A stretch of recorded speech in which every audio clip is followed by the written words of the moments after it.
So the next B7 tool is check sheet और tally sheet. ठीक है, तो चेकलिस्ट जनरली हम सभी प्रिपेयर करते हैं, तो that is similar to that checklist, है ना। तो a check sheet can be matrix, matrix हो सकती है, स्ट्रक्चर टेबल हो सकती है, और form for collecting data and analysing them. होता है ना, आप डेली का अपना काम लिख करके जाते हैं कि आज मुझे ये काम करने हैं, या मार्केट निकलते हैं तो मार्केट में क्या करते हैं आप, जो भी सामान लेना होता है उसकी एक लिस्ट बना लेते हैं, तो वो क्या है, चेक शीट। और जो जो आपने सामान ले लिया है, जो भी प्रोडक्ट ले लिया, उस पर आप टिक करते जाते हैं कि ये मैंने ले लिया, अब इतना बचा है। ठीक है, तो वो क्या है, चेक लिस्ट या चेक शीट है, या टैली शीट बोलते हैं इसको। तो when the information collected is quantitative in nature, the check sheet can be collected by tally sheet। अब इसमें भी अब आप आजकल देखिए तो क्वालिटेटिव, वो वैसे तो क्वांटिटेटिव भी होती है ना, कि मान लीजिए आपको सब्जियां लेने जाना है, तो कौन कौन सी सब्जी कितने किलो या कितने ग्राम, है ना, आप लेंगे, वो उसके आगे मेंशन कर लेते हैं, और उसके बाद उसको टिक करते जाते हैं, हाँ ये इतनी क्वांटिटी में मैंने परचेज कर लिया। ठीक है, तो the very purpose of checklist is the list down the important checkpoint or the event in the tabular matrix format, and keep on updating and making the status on their occurrence, which helps in understanding the progress, defect patterns, and even cause for the defects। अच्छा, अब ये जो इसका purpose है checklist का, वो क्या है basically, to list down all the important check points. ठीक है, क्यों आप ऐसा करते हैं, चेकलिस्ट क्यों बनाते हैं, या जो लिस्ट है वो आप क्यों प्रिपेयर करते हैं जब भी आप बाहर जाते हैं, कि आप कोई भी पॉइंट ऐसा ना हो जो कि भूल जाए। ठीक है, आपके मतलब आपको याद ना रहे और आप पर्टिकुलर उस काम को भूल जाएं, तो वो पर्टिकुलर डे पर वो बैकलॉग इकट्ठा होता जाएगा। तो इसके लिए आप क्या करते हैं, डेली की अपनी जो रूटीन एक्टिविटी होती हैं उनको आप रिकॉर्ड कर लेते हैं। आजकल तो गूगल कैलेंडर का भी आप इस्तेमाल कर सकते हैं। ठीक है, या इवेंट्स हैं उनको टेबुलर या मैट्रिक्स फॉर्मेट में बना सकते हैं। ठीक है, कि सीक्वेंस आपने कर लिया कि पहले मैं ये काम करूंगा, फिर दूसरे नंबर पे ये काम करूंगा, तीसरे नंबर पे ये काम करूंगा, तो उस तरीके से आपने जो है टेबल बना लिया। बोला जाता है ना कि आप अपने हर दिन के इवेंट को प्लान करिए, है ना। जो काफी सारे मोटिवेशनल स्पीकर आजकल यूट्यूब में एक्टिव हैं, वो क्या बोलते हैं कि आप जो है अपना डे प्लान करिए, है ना। तो नेक्स्ट डे के लिए आप क्या करेंगे, जब आप रात में सोने जाएंगे तो उसके लिए नेक्स्ट डे के लिए आप पूरा प्लान करके सोइए। तो क्या करिए, एक चेकलिस्ट बना लीजिए, तो वो आपके लिए ज्यादा बेहतर रहेगा, है ना। कि कल के दिन मुझे स्टार्ट करना है तो किस काम से स्टार्ट करना है, फिर दूसरे नंबर पे क्या काम करना है, फिर तीसरे नंबर पे क्या काम करना है। मैट्रिक्स बना सकते हैं, ठीक है, टेबल बना सकते हैं, फॉर्म की तरह क्रिएट कर सकते हैं, तो वो आपके ऊपर है। ठीक है, अभी आजकल बहुत सारे ऐसे ऐप भी आने लगे हैं जिसमें आपको जो है ई डायरी प्रोवाइड करते हैं। तो ई डायरी में क्या है, आप इवेंट अपने टाइम के साथ साथ डाल दीजिए कि आज के दिन में मुझे इस टाइम पर ये काम करना है, तो आपके पर्सनल असिस्टेंट की तरह या सेक्रेटरी की तरह आपको जो है टाइम टू टाइम आपके मोबाइल में मैसेज फ्लैश होता रहेगा, और उस हिसाब से आप जो है उस काम को करते जाइए। जैसे मान लीजिए आपको 4 बजे शाम को बैंक जाना है, या 3 बजे बैंक जाना है, 4 बजे बंद हो जाता है। ठीक है, और कुछ पर्टिकुलर काम है जो कि 3 बजे आपको जाकर के करना है, तो आपने 3 बजे का रिमाइंडर डाला उसमें ई डायरी में, और उसके बाद जो है आपने उसमें उसके आगे लिख दिया बैंक फॉर दिस पर्पज। ठीक है, तो जैसे ही और आपने उसमें रिमाइंडर लगा दिया, 10 मिनट पहले मुझे याद दिला दें, या आधा घंटा पहले याद दिला दें, या 1 घंटे पहले याद दिला दें, या 4 घंटे पहले याद दिला दें, या किसी का बर्थडे है आपको विश करना है, वो भी आप रिमाइंडर डाल सकते हैं, या फेसबुक में अब आजकल आ जाता है। ठीक है, अपडेट होकर के आ जाता है ना कि टुडे, आज इन लोगों का बर्थडे है, या इनकी वर्क एनिवर्सरी है, जो आपकी लिंक्डइन वगैरह है। ठीक है, तो इन सब में आपको शो कर देता है, नोटिफिकेशंस आ जाते हैं, तो आप उस बेसिस पर आप क्या करते हैं, उनको विश कर देते हैं। कोई भी रहता नहीं है, छूटता नहीं है आपके मतलब विशेष से, है ना। अदरवाइज क्या होता था, बहुत सारे लोगों के बर्थडे निकल जाते हैं, कुछ लिमिटेड गिने चुने लोगों के बर्थडे याद रहते हैं, या एनिवर्सरी याद रहती है, या जो उनके इंपॉर्टेंट इवेंट है वो याद रहते हैं। ठीक है, तो अब ये नोटिफिकेशन आपको मिलने लगे हैं, तो आप जो है उसको रिमाइंड रखते हैं, याद रखते हैं। अब आप इसमें से फिल्टर करते हैं आपको किसको विश करना है, किसको नहीं करना है। ठीक है, तो वो डिपेंड करता है। तो ये इसी तरह से आप चेकलिस्ट प्रिपेयर करते हैं। और क्या है, and keep on updating and making the status of their occurrence.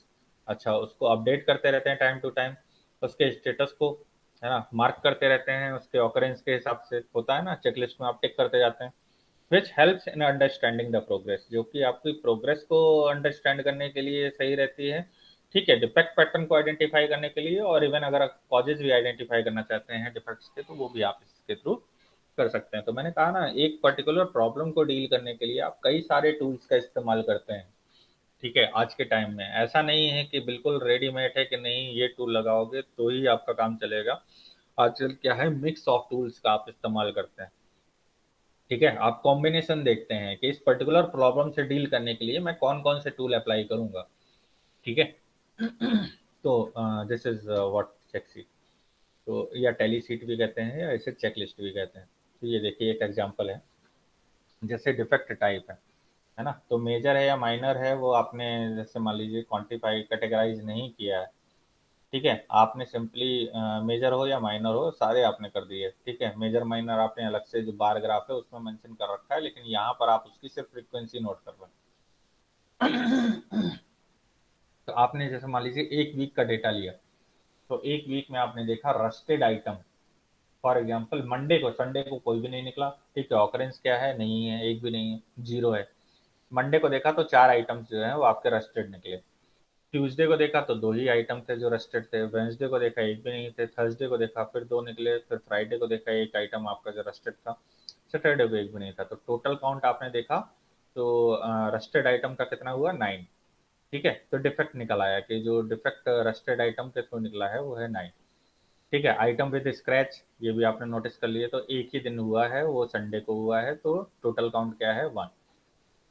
Dirty, तो मंडे को आपका एक है, फिर वेंसडे को 3 है, फिर फ्राइडे को 2 है। तो वो हो गया आपका। तो ये क्या है, मैट्रिक्स फॉर्मेट है। तो इस फॉर्मेट में आपने क्या किया, जो डिफेक्ट्स हैं ऑकर हो रहे हैं उसके रीजंस क्या हैं, ठीक है, और वो कितनी फ्रीक्वेंसी में ऑकर कर रहे हैं और उनके टोटल काउंट क्या है। ठीक है, वो आपने आइडेंटिफाई कर लिए। इसके अलावा आप अगर आपको देखना है संडे में कितना डिफेक्ट निकला तो 2 है, मंडे में कितना निकला तो 9 है, ट्यूसडे में कितना निकला 12 है, वेंसडे में देखा 6 है, थर्सडे में 10 है, फ्राइडे में 8 है, सैटरडे में 5 है। तो इस तरीके से आपने इसकी एक फ्रीक्वेंसी चार्ट या एक तरीके से चेक शीट आपने प्रिपेयर कर ली। तो अब इसके बेसिस पर आप जो है वो एनालाइज कर सकते हैं कि सबसे ज़्यादा जो डिफेक्ट किस में निकला है। तो आप देखिए रस्टेड आइटम में सबसे ज़्यादा डिफेक्ट निकला है। उसके बाद सेकंड नंबर पे किस में निकला है, तो ये आपका 6 नंबर, ये डर्टी है। ठीक है, फिर इसके बाद 5 है, इनकरेक्ट डायमेंशन है, मिसिंग कंपोनेंट्स है। तो अब आप इसमें चाहें तो पेरेटो लगाइए, चाहे एबीसी लगाइए, जो भी आप जो है इसमें आप अप्लाई करना चाहें वो आप यहाँ पर कर सकते हैं। उसके कॉजेज आइडेंटिफाई कर सकते हैं डिफेक्ट के। ठीक है, तो वो सब आप काम कर सकते हैं।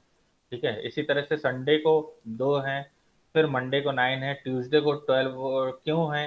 ठीक है, इसके पीछे के भी रीजन आप आइडेंटिफाई कर सकते हैं। हो सकता है ट्यूसडे आपका जो सबसे ज़्यादा बिजी डे रहा हो, या सबसे ज़्यादा वर्कर इस दिन आते हैं और इस वजह से जो है इतनी प्रॉब्लम रही हो, तो वो भी आप आइडेंटिफाई कर सकते हैं कि defects in supplied item Tuesday को ही 12 क्यों रहा है, या थर्सडे को 10 क्यों रहा है, 10 के ऊपर गया है ना।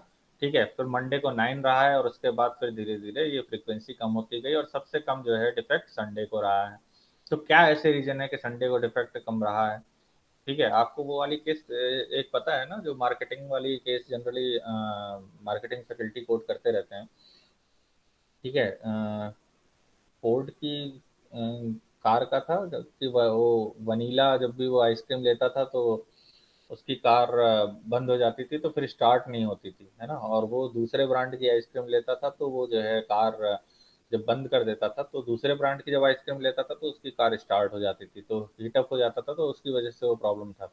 इसको कुछ एक अच्छा सा नाम भी दिया गया है इस प्रॉब्लम को। ये काफ़ी मतलब साइट किया जाने वाला केस है, इसको देखिएगा ज़रा। ठीक है, तो अब इसमें फिर आइडेंटिफाई किया गया कि उसको एक रेस्ट टाइम चाहिए, है ना, कार को। तो वो क्या था कि वनीला जो है वो ज़्यादा बिकने वाला ब्रांड है ना। तो जैसे आइसक्रीम वेंडर के पास गए वनीला, तो उसने फटाफट दिया फोर करके और आपको पकड़ा दिया।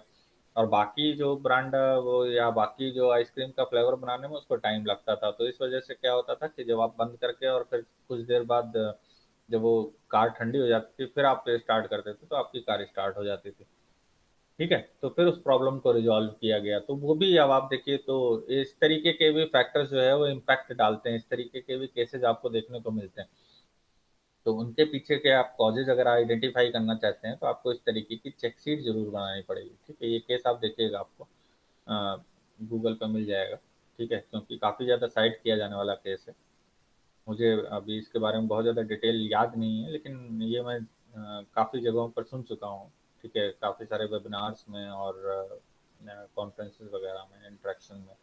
और मुझे लगता है कि काफ़ी ज़्यादा साइट किए जाने वाले केस है, तो इस पर आप देखिएगा। तो this is all about the check sheet. तो चेक शीट हम जनरली इसलिए बनाते हैं कि हमसे कोई भी जो फैक्टर है वो मिस ना हो जाए, ठीक है? तो उसके लिए हम इसको बनाते हैं, इसकी फ्रीक्वेंसी को नोट कर सकते हैं, उसके मैट्रिक्स बना सकते हैं, टेबल बना सकते हैं, फॉर्म के टाइप में बना सकते हैं, प्रायोरिटाइज कर सकते हैं। तो ये सारा हम जो है चेक शीट के थ्रू कर सकते हैं। Is it clear? कोई डाउट है, कोई क्वेरी है आपकी तो पूछ सकते हैं आप। Is there any query? No, sir. Thank you.